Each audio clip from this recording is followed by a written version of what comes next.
एउटा महिलालाई टिकटकमा अब त्यो फलो गर्छ, अनि यसो हेर्छ, अब राम्रो खालको केटा देख्छ, विदेशी केटा, फोटो सोटो भिडियो पनि राम्रो राम्रो हाल्छ, त्यसले नि फलो ब्याक गर्छ, हाई हेलो हुन्छ, 2-4 दिन कुराकानी गरेपछि त्यो विदेशीले यस्तो फकाउँछ त्यो महिलालाई, अनि लगभग लभ पर्छ तिनीहरूको त्यो टिकटकमै कुरा गर्दा गर्दै। अनि त्यो नेपाली महिलालाई त अब सोझो केही न केही थाहा छैन, अनि यतिसम्म सोझो कि त्यो विदेशी नागरिक जसले नेपालीमा टेक्स्ट गरिरहेछ त्यसले त्यो गुगलमा इङ्ग्लिसमा टाइप गरेर ट्रान्सलेट गरेवाला हुन्छ क्या, त्यति पनि त्यो ट्रान्सलेट गरेको नेपाली भन्ने पनि थाहा छैन त्यो हाम्रो नेपाली दिदीबहिनीलाई। ऊ मजाले उसको प्रेम जालमा फस्छ, अनि त्यो विदेशीले त यो टिकटकबाट, उसको आइडीबाट, उसको फेसबुक सब पत्ता लगाएर यसको साथीभाइ के छ, यसले के खान्छ, के लाउँछ, कहाँ जान्छ, यसको श्रीमानको बालबच्चा के छ, यसको आर्थिक अवस्था के छ, सबै अध्ययन गरिसकेका हुन्छ। अनि त्यसपछि उसलाई सजिलो हुन्छ उसलाई प्रेममा पार्न।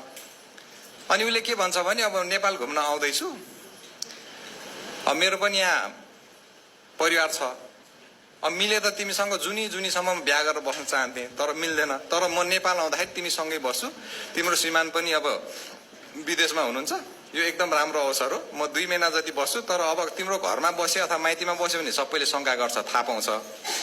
अनि चितवनको मान्छेलाई के भनेर लोभ्याउँछ भने काठमाडौँमा जग्गा किन्नु, त्यसको लागि म पैसा पठाइदिन्छु, अथवा घरै किन्नु, म यहाँबाट पैसा पठाइदिन्छु, तिम्रो नाममा किन्नु, अब म 2 महिना बस्नुन्जेल तिमीसँग बस्ने आउँछु, बस्छु, प्रत्येक वर्ष त्यसपछि 2-2 महिना आउँछु, तिमीलाई चाहिने जति सामान सबै म पठाउँछु। आज पनि म यहाँ सुपर मार्केटमा आछु, यो हेर्नु त यो टोपी कति राम्रो छ भनेर त्यसले त्यहाँ भिडियो कलमा देखाउँछ, त्यो साँच्चीकै सुपर मार्केटमा जान्छ पनि त्यो विदेशमा। अनि यो ब्याग, यो टोपी तिमीलाई गिफ्टमा पठाउँछु अहिले, अनि यो सँगसँगै पैसा नि पठाउँछु, अब कुन फ्लाइटमा आउँछ म खबर गर्छु भन्छ उसले।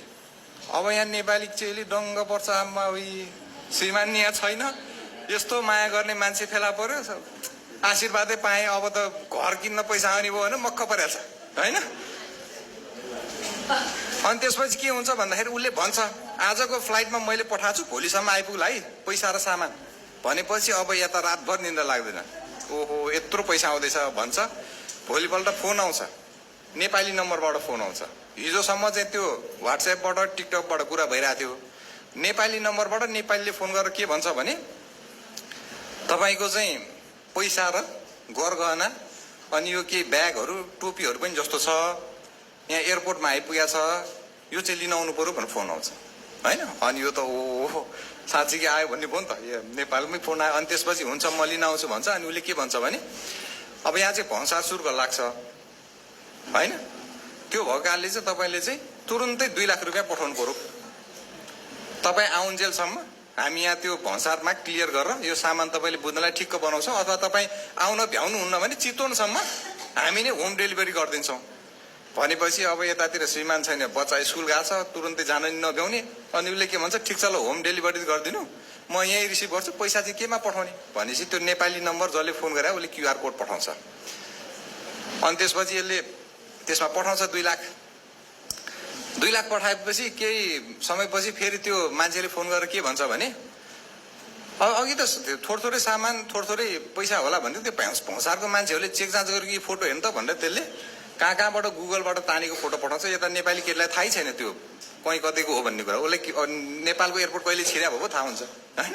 भौँसार एजेन्टहरूले त्यो चेक जाँच गर्दै गरे फोटो पनि पठाउँछ। अनि त्यो सँगसँगै के भन्छ भने जुन मान्छेले तपाईँलाई यो पैसा पठाएको यो हामीले गन्दाखेरि चाहिँ 70-80 हजार US डलर छ, यसमा यो सुनको गरगहना छ भनेर उसले डलरको, सुनको गरगहनाको, ब्यागको, क्यापको सब फोटो पठाउँछ। अनि यसो हेर्छ पैसा आइपुगेको छ एयरपोर्टमा। अनि उसले के भन्छ भने अब यो पैसा भएको कारणले चाहिँ अघि भन्सार शुल्क मात्र तिरेको थियौँ हामीले, तर यो डलरलाई चाहिँ निकाल्नलाई चाहिँ छुट्टै पैसा तिर्नुपर्ने रहेछ, त्यसको लागि 1 लाख पर्ने रहेछ, अब तपाईँले 1 लाख पठाउनुहोस् भन्छ। अब यसो हेर्छ 70 हजार डलर भने नेपाली कति हो भने हिसाब गर्छ उसले होइन। अब नेपालीमा कन्भर्ट गर्दा त्यो अब लगभग कति लाखौँ पुग्छ। अब 1 लाखको त के कुरा, अब 2 लाख त पठाइसकेको छ, फेरि 1 लाख पठाउँछ।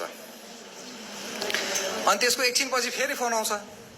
अनि उसले के भन्छ भने यो पैसा तिरेर पैसा निकाल्न मिल्ने चाहिँ भयो, तर नेपालको कानुन अनुसार चाहिँ अमेरिकी डलर चाहिँ सिधै दिन नमिल्ने, त्यसलाई चाहिँ नेपालीमा कन्भर्ट गर्नुपर्छ।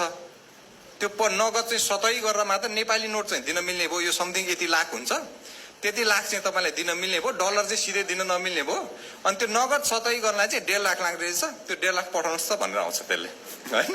अब यति बेलासम्म त्यो नेपाली महिलालाई अनि चाहिँ टेन्सन पर्छ। 2 लाख पठाइयो, पछि फेरि 1 लाख पठायो, अब फेरि 1.5 लाख माग्यो भनेपछि यो केही खराबी छ कि भनेर उसले सोध्छ। त्यत्रो पैसा एकैपल्ट हुँदा नि हुँदैन। अनि त्यसपछि सोच्न थाल्छ अब गर्ने के त भनेर। अनि अरूलाई भनौँ कि नभनौँ भन्ने पनि हुन्छ, श्रीमानलाई भनौँ कि भन्ने नि हुन्छ, नभनौँ कि भन्ने नि हुन्छ। अब अलमल हुँदै त्यसपछि कोही न कोहीलाई उसले भन्छ वरपरको। तपाईँहरू जस्तो शिक्षित मान्छे वरपर छ भने कोही न कोहीलाई उसले सेयर गर्छ। त्यो सेयर गरेको मान्छेले चाहिँ बल्ल त चाहिँ ठगीमा परिस्, यो त पुलिसमा रिपोर्ट गर्नुपर्छ भनेपछि बल्ल आउनुहुन्छ। पुलिसमा रिपोर्ट गर्न आउन्जेलसम्म त्यो गर्ने मान्छेहरू कता पुइस्या हुन्छ। यसरी यो लगभग हप्तामा 2-3वटा निवेदन चाहिँ इलाका प्रहरी कार्यालय टाढीमा आइ नै रहेछ। क्युआर कोडमा पठायो भनेपछि त नेपालीकै नाम, नेपालीको एकाउन्ट नम्बर हुन्छ नि। अनि हामीले त्यो मगायौँ, यो कसको ब्याङ्क एकाउन्ट हो, यो फोन गर्ने नम्बर कसको भनेर मगायौँ। त्यो त नेपालीकै हो। नागरिकतादेखि लिएर सबै मगाएपछि अब विवरण पनि आयो। त्यसपछि हामीले मान्छे पक्राउ गऱ्यौँ। कुरा बुझ्नुभयो? मान्छे पक्राउ गर्दाखेरि मान्छे पनि फेरि महिलै छ बा। 35-40 वर्षको महिलाको एकाउन्टमा जम्मा भएको छ, उसैको नाममा सिम निक्लिएको छ, त्यही सिमबाट फोन भएको छ, सबै भएको छ। त्यसलाई बोलायो, त्यसलाई के पनि थाहा छैन भन्छ। अनि उसलाई पनि केरकार गर्दै सोधपुछ गर्दै जाँदाखेरि के हुन्छ भन्दाखेरि केही समय अगाडि उसलाई पनि यस्तै अफर हुन्छ।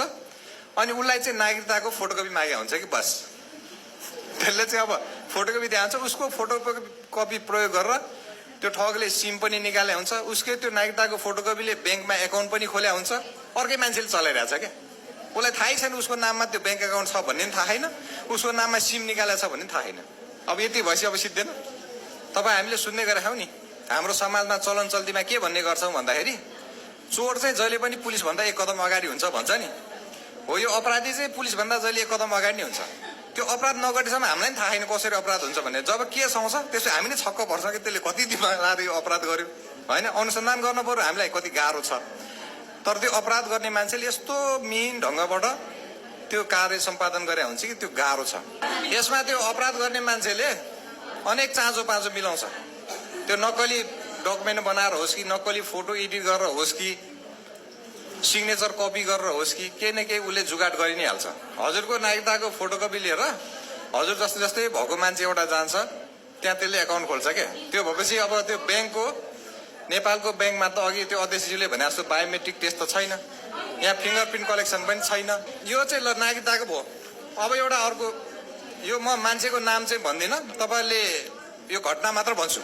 घरमा बिहान पूजापाठ सकेपछि नुहाउन लाग्नु भएको, होइन। ब्याडमिन्टन खेलेर आयो, पूजापाठ गरेर नुहाउनलाई यसो जान लाग्नु भयो। नुहाउने बेलामा त मान्छे लुगा खोलेरै जाने हो बाथरुममा, तौलिया बेर ठ्याक्कै बाथरुममा छिर्नु भएको। यो रियल घटना हो है, पात्र मात्र काल्पनिक हो।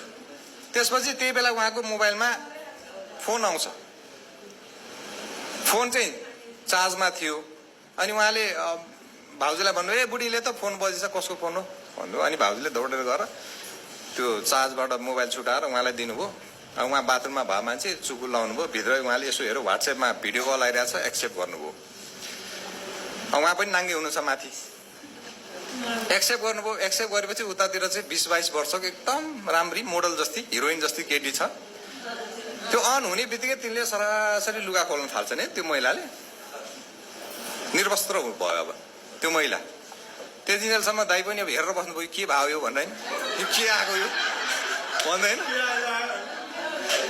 अनि हेर्दै गर्नुभयो। एकछिन त समय लाग्यो नि त, के भयो भन्ने कुरा उहाँले अचम्म भयो। नचिने नम्बरबाट भिडियो कल आएछ, एक्सेप्ट गर्ने बित्तिकै त्यस्तो राम्रो केटी आएछ, अनि सरासरी कपडा खोलेको छ।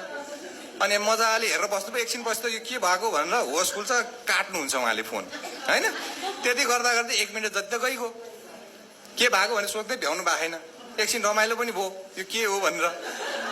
अनि त्यो काटेको 2-4 मिनट पछि त्यसपछि उहाँलाई त्यही नम्बरबाट मेसेज आउँछ।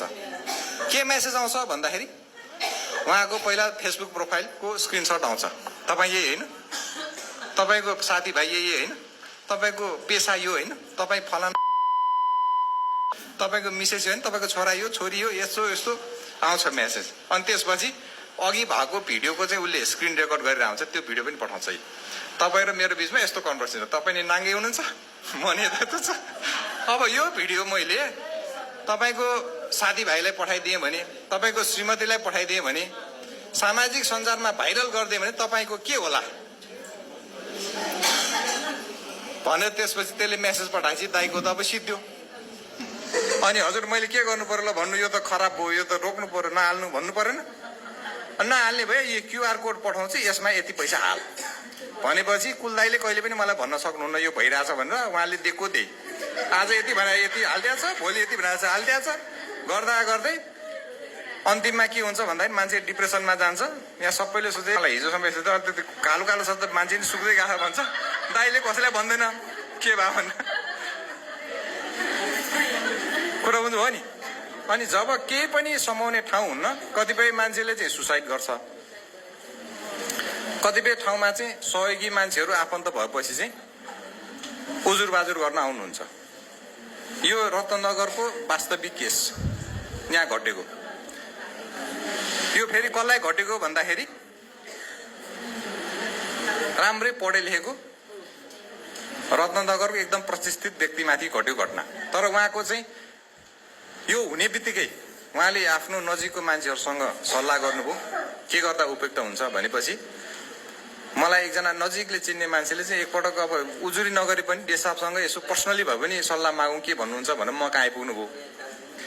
अनि त्यसपछि यो घटना सबै हेरिसकेपछि अब इलाका प्रहरी कार्यालय टाँडीमा पनि सबै घटनाको अनुसन्धान गर्ने विज्ञ त छैन। यहाँ पनि यो साइबर अपराध सम्बन्धी अनुसन्धान गर्नलाई चाहिँ नेपालको एकमात्र विज्ञहरू इन्जिनियरहरू भएको र अनुसन्धान खुङ्खार अनुसन्धान गर्ने जनशक्ति भएको ठाउँ चाहिँ साइबर ब्युरो भन्ने छ भोट आइडीमा काठमाडौँमा।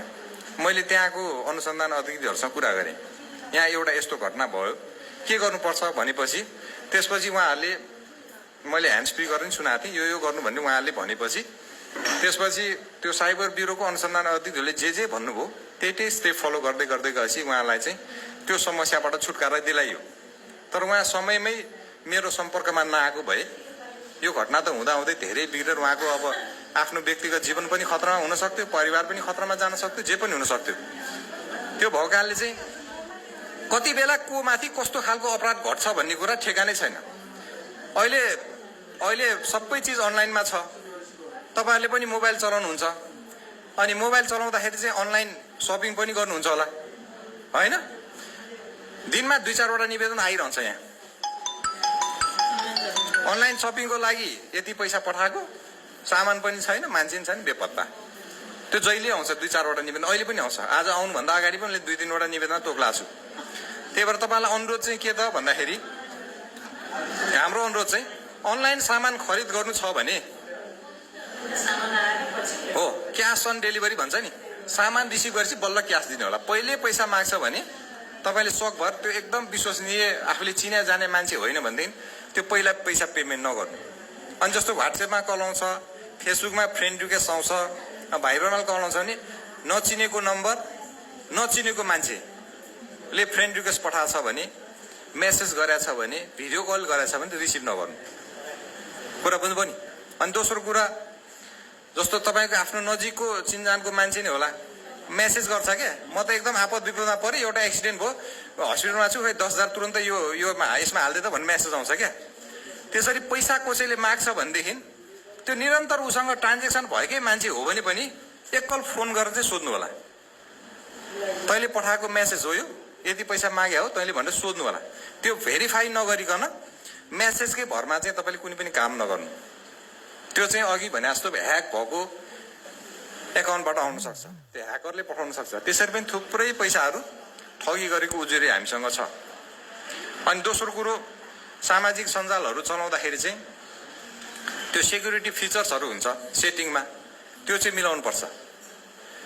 म यसो मलाई फ्रेन्ड रिक्वेस्ट आएको मान्छेहरूको हेर्छु, यहाँ यो कार्यक्रम भएको, अब तपाईँहरूको फेसबुक अहिले मैले गएर हेर्ने हो भने तपाईँहरूकोमा नगरपालिकाले त्यो ट्याग गरेर सबै छरपस्ता आइरहेको हुन्छ क्या। कुरो बुझ्नु भएन? त्यो सबैले देख्ने कि र किन हाल्नु पर्यो? हाल्ने भए पनि साथीले मात्र देख्न मिल्ने गरेर सेटिङ मिलाउँदा नि हुन्छ। अथवा कतिपय चिज त अब यो सामाजिक सञ्जालमा हाल्नै पर्छ भन्ने के छ र? यो दसैँ आउँदैछ, अनि अब यहाँ चितवनमा चाहिँ सबै बाहिर बाहिर जिल्लाको मान्छेहरू बसाइसराई गरेर आउनु भएको छ। अनि घटस्थापना भन्दा अगाडि हामी हाम्रो पुर्ख्यौली घर गोर्खा जाँदैछौँ सपरिवार भन्दै हाल्नुहुन्छ होइन? अनि त्यो भने चाहिँ के हो भन्दा चोरलाई खुल्लम खुल्ला निमन्त्रणा। अनि यो अनलाइन सम्बन्धी अपराध चाहिँ यसले बालक पनि भन्दैन, बालिका आदमी भन्दैन, महिला पनि भन्दैन, पुरुष पनि भन्दैन, शिक्षित पनि भन्दैन, अशिक्षित पनि भन्दैन, धनी पनि भन्दैन, गरिब पनि भन्दैन। यो अनलाइन ठगीको शिकार जो पनि हुन सक्छ। त्यही भएर आफू त सजग हुनु पर्यो नै। अहिले बढी मोबाइल चलाउने भनेको हाम्रो बालबच्चाहरू हुन्। त्यही भएर मेरो बच्चाहरूले के काम गर्दैछन्, के चलाउँदैछन्, कोसँग कुरा गर्दैछन्, यिनीहरूले वेबसाइटमा कस्तो खालको वेबसाइट हेरिरहेछन्, हेर्न नहुने खालको अश्लील भिडियो पो हेर्दैछन् कि अब यस्तै खालको ठगीमा पो पर्ला छन् कि भनेर चाहिँ तपाईँले टाइम टाइममा त्यो हेर्नु पनि पर्छ। आफ्नो बच्चाहरूलाई सिकाइ पनि राख्नुपर्छ। अनि कतिपय मोबाइलहरूमा चाहिँ त्यो प्यारेन्टल चेक भन्ने पनि एउटा अप्सन हुन्छ। त्यो मेरो बच्चाहरूले के गरिरहेछ भने हेर्न मिल्छ। त्यो पनि सेटिङ मिलाएर हेर्नुभयो भने मेरो छोराछोरीले के गरिरहेछ भन्ने पनि थाहा हुन्छ। यति कुरा पनि ध्यान दिनु होला। कतिपय अवस्थामा यो बालबच्चाहरू साथीको घरमा बस्छु भनेर नाइट बाहिर बस्छ नि, त्यसले साथीको घरमा बस्छु चाहिँ भन्छ। अनि साथी कहाँको भन्दाखेरि अब बगुलर चोकको भन्ला। अब तपाईँको घर चाहिँ जिरौना, तपाईँलाई चेक गर्न मन लाग्यो मेरो छोरो आज बगुलर चोक बसायो कि होइन भनेर चेक गर्न मन लाग्छ नि। त्यसो भने चाहिँ तपाईँले त्यो लोकेसन ट्र्याकिङ पनि गर्न मिल्छ क्या। त्यो म्यापमा गएर गुगल म्यापमा त्यो लोकेसन सेटिङहरू मिलायो भने त्यो सेयरिङ गर्न मिल्छ लोकेसन। त्यो गरिराख्ने। अनि त्यो छोरो अनलाइन आयो भने अनि भन्न चाहिँ यहाँ बगुलर चोकमा बसेको छु साथीको घरमा भन्ला, अनि भण्डारातिर पुगेर बस्छ क्या। अनि त्यसो भने तपाईँलाई थाहा हुन्छ नि त मेरो छोरोले झुटो बोल्यो, यसले केही नराम्रो सङ्गतमा पो छ कि, लागोसोको चक्करमा पो छ कि, अथवा केटीको चक्करमा फँसेको छ कि, अथवा कुनै अरू गैर कानुनी काम पो गरिरहेछ कि भन्ने कुरा थाहा हुन्छ।